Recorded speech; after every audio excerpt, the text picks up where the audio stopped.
Today, I closed the window, my neighbors are about to call the police. Today, we have a green background, because today everything is about being green and sustainable and recyclable and eco and green and beautiful.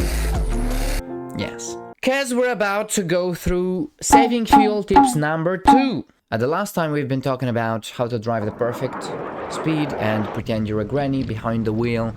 But today we have something a little bit more fun, so get ready for it. Okay, I'll start with the first most boring fuel saving tip, which is drive the right speed. You see, combustion engines have a sweet spot where they're most efficient. Usually it's about from 70 to 90 kph. Also, this doesn't work in BeamNG Drive. I don't know why, but it doesn't. Maybe because of rolling resistance non-existing. I don't know why. And that's because you're covering the most distance possible with the least amount of fuel. It makes sense, isn't it? And after about 100 kph, you burn a lot of gas just to push air, basically. And at lower speeds, the engine doesn't really feel very comfortable. But that's also quite difficult to achieve because, especially if you're driving in the city, sometimes even on the highway there's two dumbasses blocking the lanes, so you can't get your efficiency perfectly. So I have a solution for that, which is rule number 2, the emergency lane. Just drive at a perfect speed without interruption forever. I used to do this in Euro Truck Simulator 2 to avoid traffic. You might want to try it in real life. Okay, the next rule is for the city, especially if you drive on a road where there's a lot of traffic lights, drive into the legal limits, because the traffic lights are made so that you'd get green every time. Don't be one of those douchebags accelerating the of that car and then braking every time. That's gonna burn way more fuel than if you drive into the legal limits. You'll get every green light. You'll drive smooth like a hot knife through the butter. Boah. But then you'll say, okay, that's right, if there's not a lot of cars around you, not a lot of traffic, which is right. But I'll have some solutions for that as well.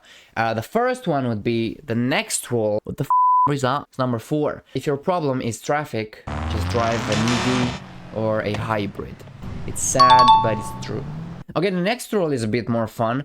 Just drive behind the semi-truck. Especially on the highway, you can be more aerodynamically efficient if you slipstream. You'll have better efficiency not only because you'll push less air, but also less paint on your hood. You'll collect the rocks in front of you like they're coins in Subway Surfers. Okay, number 6 also has to do with aerodynamics. Just remove your mirrors. If you drive like me and you're fast enough, you're not gonna need them. And also, if you want to advance in life, you only have to look forward anyway. Okay, I have one more for traffic. If you have a lot of traffic in your city, just honk and flash your lights at everybody. Make them think you have an emergency. And you'll go right through them. And for really stubborn drivers, you can roll down your window like that. And then you get your deagle beautifully from the glove box and you shoot in the air 3 times, and that should clean the traffic too. Or maybe your Glock, it's cheaper. Okay, number 8 and the last one. Is this 8? How much is 8? This is 8.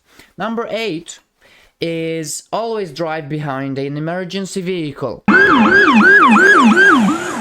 If somebody's clearing a path for you, you might as well use it to be more efficient. I think these rules really make a lot of sense. But also, don't really use them if you like your physical integrity. But if you have fuel efficiency as rule number 1, yeah, I think these might work. Okay, another rule that I had in my mind is maybe if you're in the city and your buddy says, today we have leg day, tell him, my car broke down, mate. Help me push it home. And he'll do his training.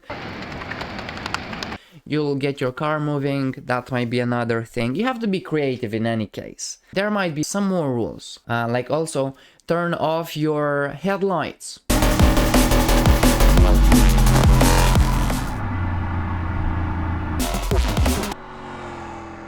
headlights use energy, obviously, so that's gonna add up to the fuel consumption. Or maybe you'll achieve at some point 0 fuel consumption, because you might remain without a car. Or you might want to not use your car after that because you don't have a driver license. It's always good to think at all the opportunities to save fuel. If you have more ideas, please leave them in the comments. Hit the subscribe button. Hit the bell. Yeah, I heard YouTubers are supposed to do this. What else? Share the video, goddammit. Thank you very much for watching and have a great evening. Bye-bye.